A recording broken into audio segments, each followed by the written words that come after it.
Nandito pala tayo sa trending bar dito sa Puerto Princesa, dito sa dating J1 na ngayon ay the second floor na. Dahil unang beses nating pumasok sa bar this year, ayan, binigyan ko na agad itong dance floor ng bar. Kasi dahil di natin alam kung kailan pa tayo makakabalik dito. Tanda ko na kasi dami na sumasakit-sakit na kasukasuan. Nakasama din pala natin itong mga kapwa natin, vloggeries, seryoso ang usapan nila dyan. Kaya seryoso din mga mukha nila. Tapos nakita din natin yung laging galit na vlogger na si Brian Gamuyaw. Sabi nila, basta ilonggot, ikalon gid. Hipuson siya sa personal, pero sa iya voice over, wala siya gasingit. Kung magkambal-bahambal, buutan siya, uy. Ito na nangyari sa buhay natin. Ngayon nandito naman tayo sa may pre-opening ng J1. Ngayon kasama ko si Ate Christine. Dito nga ako.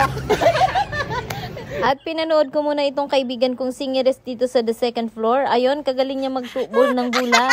Tapos habang naglalakad-lakad ako dito, nakita ko ang nagpakaya sa Manila Zoo na si Chokes to Go, Chokes Vlog.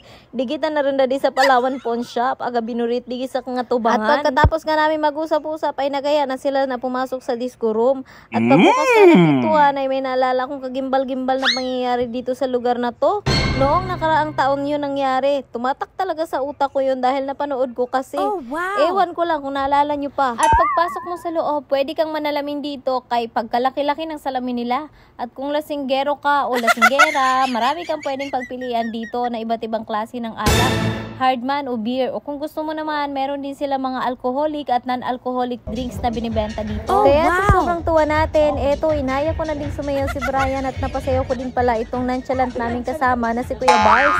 Kaya kung nagpaplano kang magwalwal, dito ka na lang pumunta. Pero konting paalala lang sa mga babaeng magwawalwal dito.